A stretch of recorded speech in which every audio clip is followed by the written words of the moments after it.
Tremendo, Amalia. Este sí que ha sido el año en el que se ha descubierto, por ejemplo, que en nuestro país andaba, pero a sus anchas, don Sebastián Marcet Cabrera. No hay eh, forma de justificar al gobierno, Cacho y queridos amigos, porque eh, es muy difícil escaparse si no hay protección, si no hay un aparato que le dé protección, no solo una persona, un aparato, ese aparato es la policía, ¿no?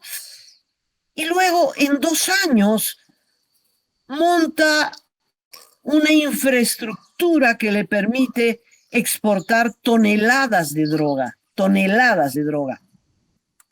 Y eso solo es posible con el amparo, no solo de la policía. ¿Tú piensas que la policía puede hacer algo a espaldas del ministro de gobierno? Yo lo dudo, yo lo dudo.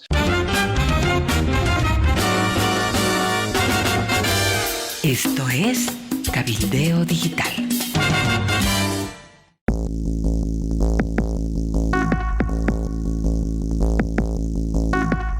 Hola, ¿qué tal? Qué gusto estar con ustedes, queridos amigos. Hola, Cacho Herrera, al otro lado de la pantalla. ¿Cómo está? Buen día. Muy buenos días, Amalia, amigos del planeta, ¿cómo están? Estamos en miércoles 20 de diciembre, estamos a 4 días de la Nochebuena, a 5 días de la Navidad, así que todos ya preparándose para estas fiestas de fin de año. Pero la noticia continúa, los análisis también, y quisiera comenzar, Amalia, si me permites, con la última noticia en relación a la Argentina y a cómo se intenta salir de la crisis durísima en términos económicos en el país vecino. Debo contarte que se ha anunciado para hoy, cuando va a haber una marcha, la primera marcha que va a enfrentar el gobierno de Javier Milei, se ha anunciado que el presidente de Argentina va a presentar un mega decreto que contiene quizás las medidas más importantes para encarar la crisis económica en su país. Se dice que es un decreto que tiene más de 600 páginas, que va a derogar 3.500 normas del kirchnerismo, del peronismo, que han generado el descalabro que se vive en Argentina, y lo va a hacer a través de una cadena nacional de medios de comunicación este miércoles en Argentina. Entonces, no sé si la movilización que está organizada para hoy tendrá el impacto que seguramente sus organizadores estaban buscando, mientras el presidente Milei esté hablándole a todo su país a través de la televisión, de la radio y de las redes sociales, explicando, seguramente con mucho detalle, en qué consistirán estas medidas, este mega decreto que se pone en vigencia, que es una especie de mecanismo que tiene como potestad el presidente de la Argentina cuando existen circunstancias de emergencia nacional en su país. Así que vamos a estar atentísimos a lo que suceda con la presentación del mega decreto y los contenidos de esta norma que se va a poner en vigencia a partir de este miércoles. Amalia, amigos que nos están observando. Hoy es un día histórico en relación a las movilizaciones en la Argentina. Piensan colmar el centro de Buenos Aires para protestar contra el ajuste que alguien dijo es resultado del desajuste del kirchnerismo. Pero bueno, la gente va a salir a las calles y vamos a ver si Patricia Bullrich va a poder hacer la lista de los participantes para quitarles los beneficios sociales, etcétera, etcétera. Lo veo muy difícil, muy difícil. Cacho, volvamos a la evaluación de este 2023 que está en su recta final, ¿te parece? Sí, adelante, Amalia. No, quería puntualizar a propósito de la Argentina y de las movilizaciones, que este año, extrañamente, hace un año sin movilizaciones, sin grandes movilizaciones en el país. salvo la de los cooperativistas mineros que hicieron retumbar y estremecer la ciudad de La Paz y como siempre se salen con su gusto.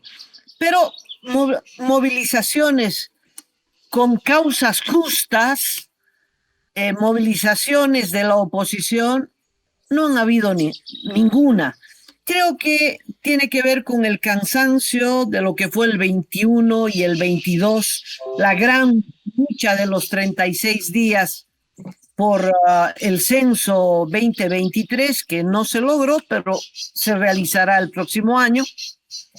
En fin, creo que hay una fatiga, un cansancio, pero además un enorme temor por la represalia del gobierno, la aplicación de la guillotina judicial resulta efectiva. Ha sido el Comité Cívico Pro Santa Cruz que se puso a la cabeza de todas las anteriores luchas y que ha estado bastante golpeado por las demandas y los procesos contra sus principales dirigentes. A pesar de ese, podríamos decir, cuarto intermedio que le ha dado bastante aire, oxígeno al gobierno de Arce Catacora, han habido luchas memorables este año, individuales, pero memorables. Una de ellas, la de Amparo Carvajal, es imposible no mencionarla. Esto ocurrió cuando, en julio, medio año, el local, la casa de la Asamblea de los Derechos Humanos en La Paz había sido tomada por una banda de vándalos financiados por el Ministerio de Gobierno que se autoproclamaron representantes de la Asamblea de Derechos Humanos y tomaron a la mala esa instalación que es un símbolo de la lucha por los derechos humanos. Y Amparo Carvajal quedó fuera.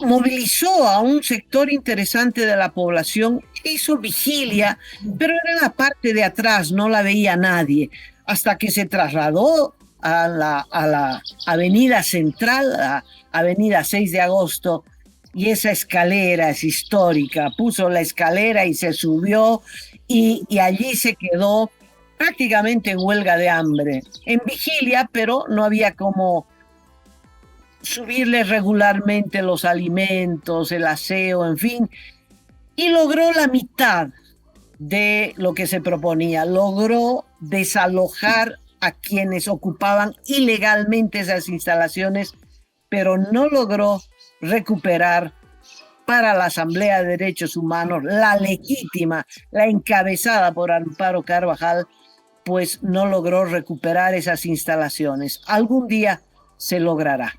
No sé si tienes alguna otra lucha memorable este año.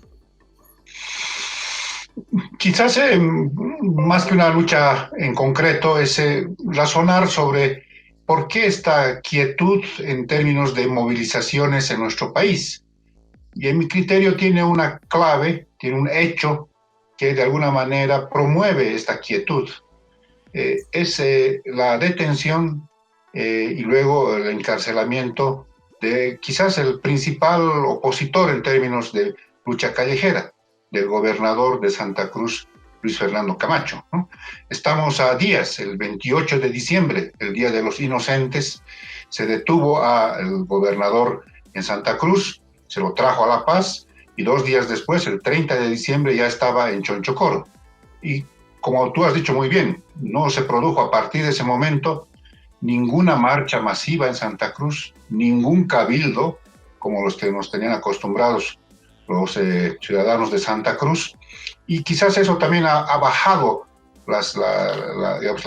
el ánimo para seguir en las luchas callejeras. Y por supuesto, esto ha sido de alguna manera reemplazado por luchas personales como las de Amparo Carvajal, que realmente es digno de destacar, porque una activista octogenaria se enfrentó sola, prácticamente sola, al margen de sus compañeros que siempre la han apoyado, con el poder que tenía en ese momento, o que tiene todavía el Ministerio de Gobierno. Así que es destacable esta lucha, pero hay más, Amalia. Tú tienes una lista también de otras luchas personales que hay que destacar. El caso de Fede Morón, este concejal de Santa Cruz, lo adoro a Fede Morón, un joven combativo que ha venido haciendo denuncias sobre el mal manejo, la corrupción en la alcaldía de Santa Cruz, dirigida por Johnny Fernández, que fue electo con voto de la oposición y se pasó rápidamente a los brazos del oficialismo.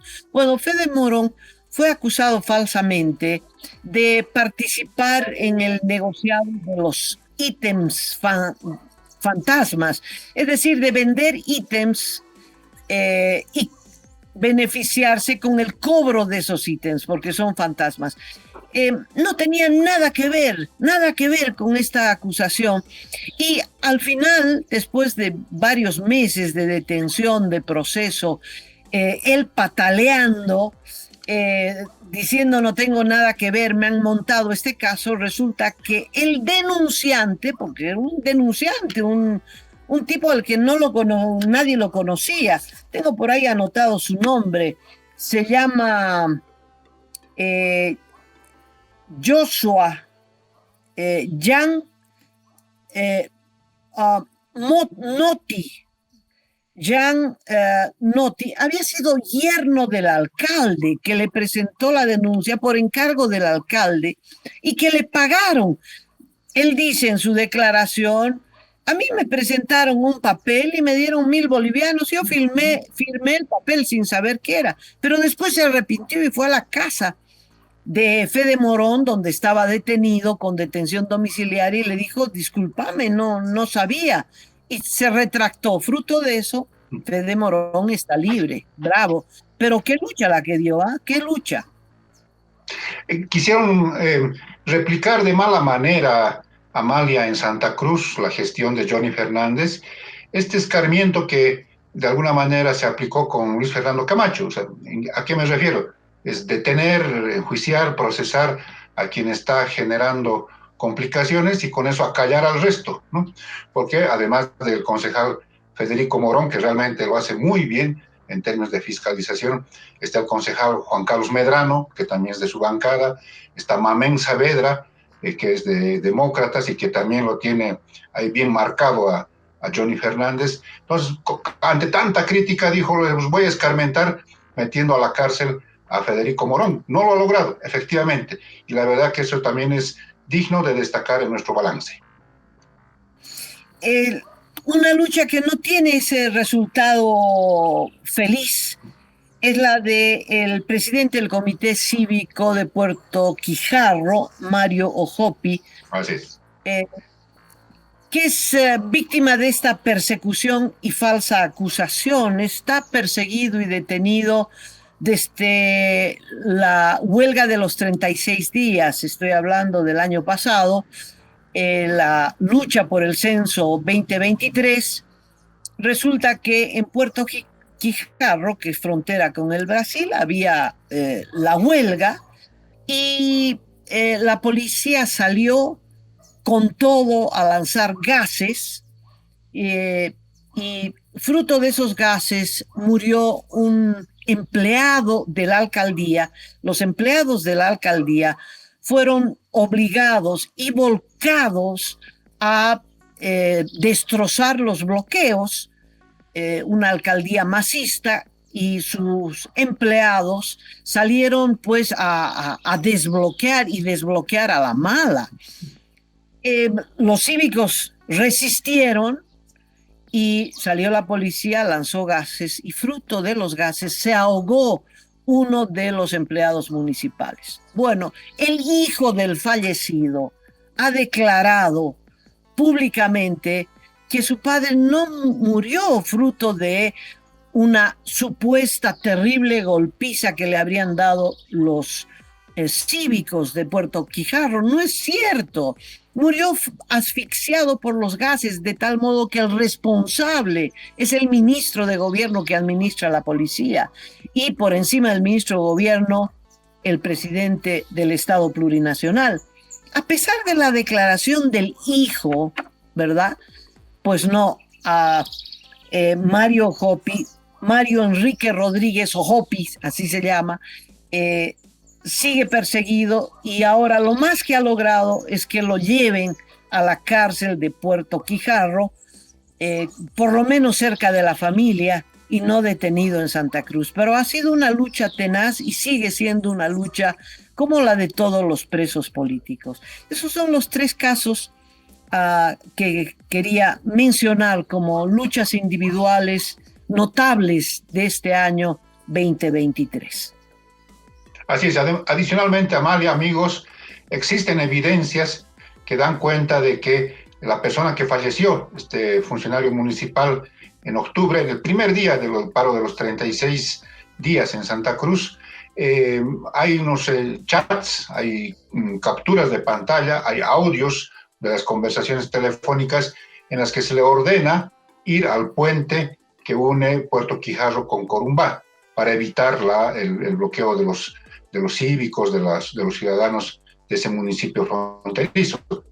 Nada de esto ha valido, nada de nada ha valido, y entonces él está cumpliendo una detención en Puerto Quijarro, pero claro, me imagino con la pena, con la angustia de que es un proceso injusto, todo apunta a que no tuvo nada que ver, pero está ahí bajo el sometimiento de la justicia, que se ha puesto siempre de rodillas en este gobierno.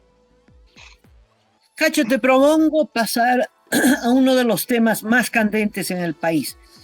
Si bien no han habido movilizaciones este año ha sido el año del boom económico, no para el gobierno, no para el pueblo de Bolivia, pero sí el boom económico para el narcotráfico. Tremendo, Amalia. Este sí que ha sido el año en el que se ha descubierto, por ejemplo, que en nuestro país andaba, pero a sus anchas, don Sebastián Marcet Cabrera, un joven de 32 años en este momento, uruguayo, dedicado al narcotráfico hace varios años, y que ingresó al país en 2021, en su último ingreso, porque también hay datos que señalan que ya lo hizo en 2018, ingresó, comenzó a hacer sus actividades y para enmascarar su principal actividad ilícita, que es el narcotráfico, comenzó a hacer movimientos empresariales, se dedicó a comprar equipos de fútbol, al espectáculo, bienes raíces, tenía vehículos de alta gama, pero por montones, en varios inmuebles adquiridos o alquilados en la ciudad de Santa Cruz, y todo el mundo decía, este hombre, este joven, realmente, ¿de dónde vino con tanto dinero? ¿Cómo se hacen las cosas? Y si no fue, sino que hasta una alerta en una reunión de ministros del interior de gobierno a nivel del Mercosur, que le pasan el dato a don Eduardo del Castillo diciendo que había un elemento del narcotráfico vinculado al PCC del Brasil operando en Bolivia. Se hizo un operativo, se montó un operativo para capturarlo, pero alguien le pasó el dato, él agradeció a un jefe de la Fuerza Antidrogas de nuestro país, porque le pasaron el dato de que efectivamente lo iban a detener el sábado 29 de julio de este año en la ciudad de Santa Cruz. Él, ya alertado de esto, hizo maletas, guardó la ropa de él y de su familia y eludió el operativo antidrogas que debía terminar con su captura. Hago un paréntesis. ¿Te imaginas, Amalia? ¿Se imaginan, amigos, qué hubiera ocurrido si se lo detenía? Bueno, realmente hubiera sido un hit, un golpe comunicacional, de efecto comunicativo para el gobierno. Imagínense haber capturado al principal narcotraficante, un pez gordo del narcotráfico en Bolivia. Bueno, esto no ocurrió porque recibe protección de la policía, huye de nuestro país, y ya se van a cumplir 5 meses de que no se sabe dónde está. Se ha convertido en el narco que nos tiene expectantes a los bolivianos cada vez que hace un video o una entrevista con algún canal extranjero, y así que no se sabe nada. La organización que supuestamente montó, según el gobierno, ha sido desarticulada, aunque han ido sacando, liberando varios de los detenidos en el último tiempo, pero no se ha sabido nada de Sebastián Marcet Cabrera, el narco fugitivo uruguayo. No hay forma de justificar al gobierno, Cacho y queridos amigos, porque es muy difícil escaparse si no hay protección, si no hay un aparato que le dé protección, no solo una persona, un aparato, ese aparato es la policía, ¿no? Eh, pero no es solo la huida, es la instalación, Cacho.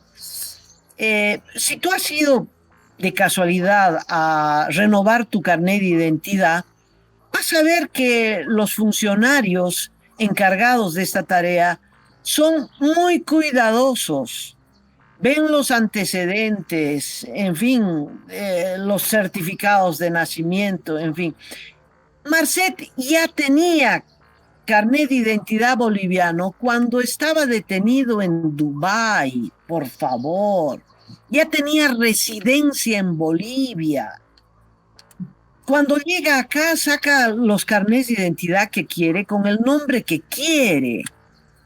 Y luego, en 2 años, monta una infraestructura que le permite exportar toneladas de droga. Y eso solo es posible con el amparo, no solo de la policía. ¿Tú piensas que la policía puede hacer algo a espaldas del ministro de gobierno? Yo lo dudo. Por eso cuando hay ese encuentro tripartito entre los ministros de gobierno de Paraguay y Uruguay, y ambos le dicen a el boliviano Eduardo del Castillo, oye, hay un narco pesado en Bolivia, voy a averiguar. No, yo creo que leyendo entre líneas le dicen, oye, no te hagas el bobo, agárralo, está en tu ámbito. Y entonces se hace el operativo para agarrarlo y le abren la puertita trasera para que se escape, ¿no? No es la primera vez, Cacho. Yo diría, Marcet es el narco que sella la gestión de Arce Catacora. Pero hay antecedentes, varios, pero 2 grandes, rapidito. El 22, y hay un hilo conductor, que es Johnny Aguilera. Hay un hilo conductor. El 22 aparece otro narco, nos desayunamos que hay otro narco, que es Nayar. Yo no sabía de la existencia de Nayar. Al igual que el uruguayo Marcet, que hacía y deshacía, Nayar hacía y deshacía en Porongo, era el dueño de Porongo. Porongo está muy cerca de la capital. Y allí hay un triple crimen, y gracias a ese triple crimen de policías es que nos enteramos de la existencia de Nayar, que al igual que Marcet, tiene mansiones, tiene carros, inocultable en un país de pobres, ¿no? No es que todos tenemos mansiones y que entonces se mezclan con la gente y que pasan desapercibidos, no. Su presencia es notoria, aparecen con unas mansiones, casas con piscinas, en fin, autos de todo tipo, Cacho, pero no 1 o 2, sino por docenas, parrandas, fiestas, en fin, un poco más y le ponen un gran letrero narco a la vista, y eso era Nayar en Porongo. Y mueren 3, matan a 3 policías. Y bueno, y aquí está el hilo conductor, el comandante de la policía, Johnny Aguilera, y Johnny Aguilera condecora a uno de sus hombres de confianza, porque este hombre de confianza, este capitán, resulta que supuestamente ayudó para que Nayar se entregue, pero en realidad lo había protegido, y después se sabe que 2 policías de la confianza de Johnny Aguilera eran parte, compinches de Nayar, y que le habían proporcionado las armas, y hasta se cree que son los que dispararon contra sus propios camaradas, los 3 que fallecieron. Fruto de eso cae Johnny Aguilera. Es decir, no solo hay protección, sino hay participación entrañable, ¿verdad? Con un narco como Nayar, que es yerno de un narco que está detenido. Einar Lima Lobo, yerno de Einar Lima Lobo. Lima Lobo es un clan pesado, que tiene asiento en San Joaquín. Cuando Nayar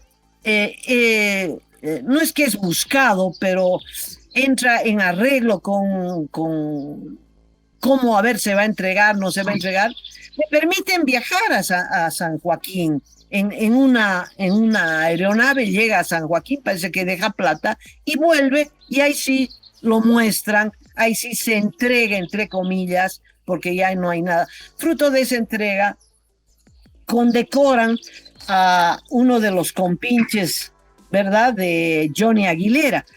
Y luego resulta que lo procesa. Cuando va a entrar a la cárcel dice, ojo, voy a hablar. Por supuesto no entra a la cárcel. Lo que quiero decir es que el hilo conductor de todas estas historias, es Johnny Aguilera, el que estaba de comandante de la policía en el caso Nayar. 2 de sus estrechos colaboradores resultan que no es que estaban persiguiendo a Nayar, sino que eran amigos y no sé si socios de Nayar, los que le proporcionaron las armas para matar a los policías. Incluso se dice que participaron en el asesinato. Es muy grave. Ninguno de los 2 está preso. Cuando uno de los 2 colaboradores de Aguilera iba a entrar a la cárcel, él dijo, me meten a la cárcel y hablo. No entró a la cárcel. Johnny Aguilera fue destituido por eso, porque era tan evidente el vínculo con el narcotráfico que lo destituyen. Y luego lo posesionan de segundo hombre del Ministerio de Gobierno. Y este segundo hombre del Ministerio de Gobierno es el responsable del caso de Marcet, finalmente, ¿no? Y también de este otro crimen de un policía y de un informante en la pieza 503 de un hotel residencia en Santa Cruz, donde aparecen muertos. Y ¿quién es el vocero de esta historia? Muy parecido a lo de Nayar, es Johnny Aguilera, el que dice, el que no dice, el que cuenta una historia muy distinta a la que cuentan los testigos, los empleados del hotel, que tienen que conseguir un abogado para defenderse porque están en contra del Ministerio de Gobierno, por lo menos en contra de la versión del Ministerio de Gobierno, que dice que un narco llegó y los mató. No llegó ningún narco, llegó un policía. El único que entró ahí fue un policía, mano derecha de Johnny Aguilera. O sea, Cacho, estamos hablando de algo muy grave. En cualquier otro país ya caía, no el ministro de Gobierno, ya caía el presidente, porque son vínculos muy estrechos, fruto, es decir, constatados por los acontecimientos. Y que este relato empieza el 21, cuando Evo Morales denuncia que el gobierno está protegiendo a unos narcos que tenían un tremendo laboratorio en el Valle de Sacta. No sé si te acuerdas de ese caso. Sí. Y todavía hay un hecho anterior, ¿no?, que es la detención de Maximiliano Dávila, el ex jefe antidrogas, el último de Evo Morales, que cae cuando estaba por cruzar la frontera al sur del país, y ahí comienza todo este enredo, este narcoenredo en el que estamos ahora, y que efectivamente ha tenido en el 2023 el apogeo del narcotráfico en nuestro país, con Misael Nayar, detenido el año pasado por el triple asesinato, miembro del clan Lima Lobo, porque es esposo, es pareja de la hija de Einar Lima Lobo, conectado también con una ex alcaldesa o alcaldesa en un municipio del Beni que también tuvo vinculaciones con el narcotráfico. Está Sebastián Marcet y toda esta organización que montó en la ciudad de Santa Cruz, a vista y paciencia de todos, porque aquí también hay que responsabilizar a las élites cruceñas que saben quién es quién, saben qué hacía Nayar, además de los cuadratracks que manejaba, de sus lujosos cuadratracks, sabían lo que hacía Marcet, además de sus apetitos por el fútbol y por el espectáculo. Entonces, esta protección también se extiende este año, por ejemplo, a un jovencito, sicario del PSC, Igor de Oliveira, alias el Irak, que es detenido en Santa Cruz y que en 2 días, cuestión de horas, es devuelto al Brasil para que supuestamente cumpla ahí una pena, pero da la sensación de que se lavaron las manos y entregaron al sicario del PSC, el principal responsable del estado de Mato Grosso, y se deshacen de Irak, de Igor de Oliveira, este joven brasileño, experto en asesinar gente por ajustes de cuentas. Y ajustes de cuentas, Amal, hemos tenido un montón este año, en el Beni, en Santa Cruz, en Cochabamba. Los sicarios están haciendo de las suyas porque me imagino que cobran una cantidad fuerte de dinero y matan al rival o al adversario que les está provocando problemas en el negocio del narcotráfico. Se ha expulsado también, se puso en la frontera con Perú a un narcotraficante de origen mexicano, que también nadie sabía de la existencia de este señor hasta que fue puesto en la frontera con el Perú. Entonces, el narcotráfico ha tenido una incidencia bárbara, predominante este año en las actividades principales del país y, como has dicho muy bien, Amalia, ha penetrado a las entrañas mismas del poder en nuestro país. Y esto es muy grave porque es el anticipo de una sociedad que se va a volver cada vez más violenta. Cada vez. No tengo la lista de todos los asesinados por narcotráfico, pero en el Chapare es de todos los días, ¿no? Esto es lo que se ve. Y lo otro que se ve son los reportes de los países vecinos. Bolivia causa unas tempestades de nieve blanca en los países vecinos. Por eso es gracioso que el informe del ministro de Gobierno diga que se han hecho más de 600 operativos en el Chapare, el 90% de los operativos contra las drogas, que se han encontrado más de 600 laboratorios, que es un montón, 600 laboratorios, pero se ha decomisado solo 400 kilos, poquito más. 400 kilos, pues es apenas una carga de avioneta, no es nada más. No ha caído ni un narco de la pesada, 400 kilos y 600 laboratorios destruidos, la mayoría en el Chapare. Pero por un laboratorio que se destruye hay 5 que se construyen. Eso se desprende por la cantidad de droga. ¿Te acuerdas del avión de BOA que aterrizó en España? ¿Te acuerdas qué cantidad de droga llevaba? 2 toneladas. 2 toneladas. 2 toneladas que se producen en el Chapare, se refinan en el Beni, bueno, tremendo.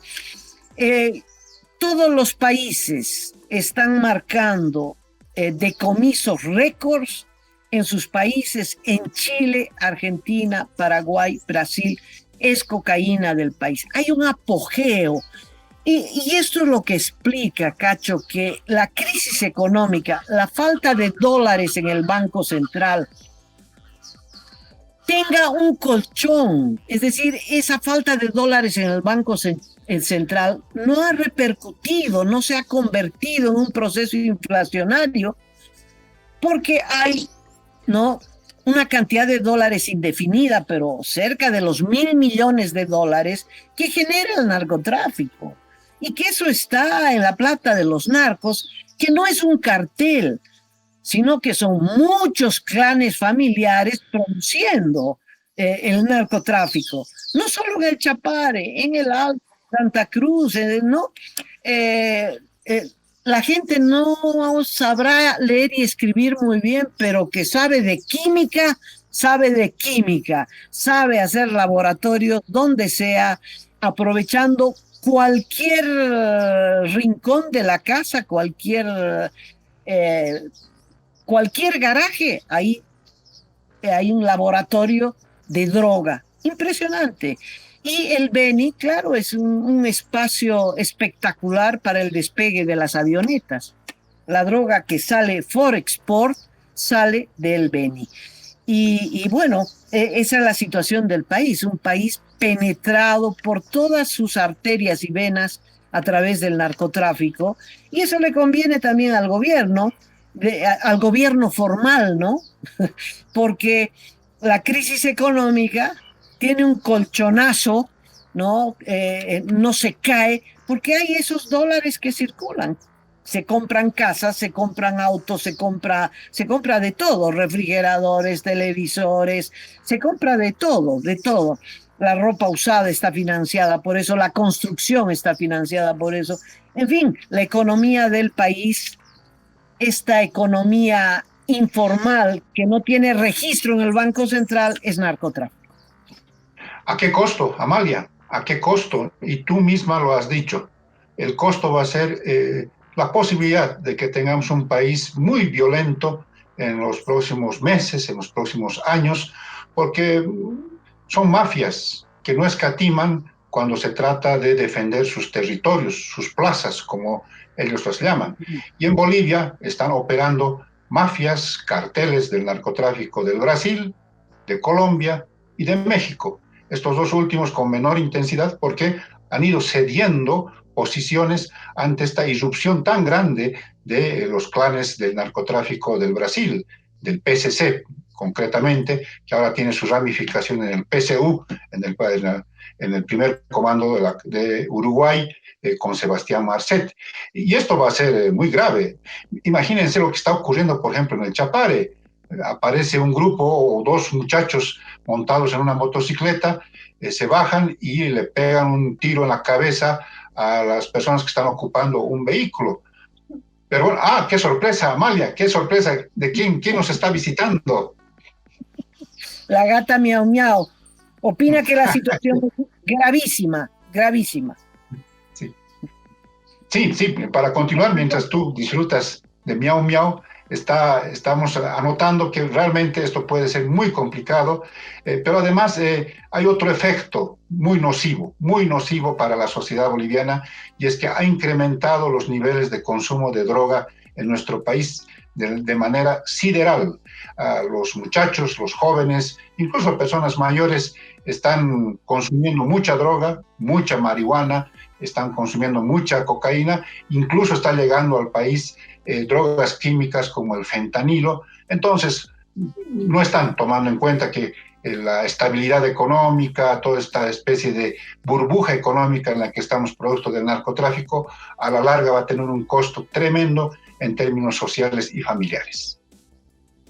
Bueno, Cacho, esto es terrible. Podríamos marcar el año 2023, es el año de la crisis económica en la economía formal y el apogeo, el boom del narcotráfico que, por supuesto, acolchona la otra crisis, pero que esos dólares no entran al Banco Central y por lo tanto tampoco van a resolver. Lo que van a incrementar son todos los daños sociales y la violencia. Y cuando entremos en esa espiral de violencia, salir de ella, es que hay que mirar a Colombia, para saber el camino, la crueldad, el derramamiento de sangre que nos espera, si es que no se cambia de gobierno para un gobierno que diga alto al narcotráfico. No creo que este gobierno pueda hacerlo, porque está claro que hay vínculos muy fuertes, que se arrastran desde la era de Evo Morales, eso queda claro. Así es. Así es, Amalia, es un tema muy complicado, muy profundo, hay que seguir analizándolo. Yo te convoco, te invito, Amalia, que sigamos desenterrando, desentrañando los efectos y todo este laberinto que supone la narcoeconomía en nuestro país. Bueno, Cacho, yo creo que ya hemos llegado al fin de esta edición de Último Momento y mañana seguiremos con otras noticias. Claro que para cerrar, podríamos actualizar los hechos de hoy. Por favor, te cedo la palabra. Cómo no, Amalia, amigos, para hoy se tendrá previsto, está en cuarto intermedio en la sesión del Senado para aprobar el presupuesto general del Estado. Se interrumpió esta madrugada porque están objetados 2 artículos vinculados a la posibilidad de que podamos recibir un préstamo, se apruebe un préstamo de $700 millones. Los parlamentarios de la oposición dicen esto es de contrabando, nos quieren meter 2 artículos de contrabando, así que se paró la sesión y por tanto se paró también la sesión reservada que debe aprobar o rechazar los ascensos a la policía. Don Eric Holguín, el comandante de Santa Cruz, apareció con gorro de Papá Noel esta víspera, esperando el regalo de Navidad, que es la estrella dorada, el grado de general, para estrenarlo, me imagino, en 2024. Bueno, va a tener que esperar porque hasta ahora no se reúne el Senado y no se sabe qué va a decidir en relación a su futuro. Y finalmente está un nuevo revés que ha venido de parte del Tribunal Supremo Electoral a don Evo Morales y a sus seguidores, porque anoche, cerca de la medianoche, se pronunció el Tribunal Supremo Electoral rechazando, declarando improcedente el recurso extraordinario de revisión que planteó el EVISMO en relación a la anulación del Congreso de la OCAEñe y por tanto ha ordenado que se realice un nuevo Congreso en el MAS, que debe ser consensuado, por supuesto, con las organizaciones sociales en este momento cooptadas por el arcismo. Entonces no sabemos qué es lo que va a responder Evo Morales y sus seguidores, vamos a estar atentos, pero esas son las noticias de último momento. Bueno, Cacho, ha sido un gusto compartir este espacio contigo y con todos los amigos que nos siguen. Será hasta mañana. Un abrazo para ti, para Manuel y para Miau Miau, que me dio un gusto conocerla. Chao, chao. Chao.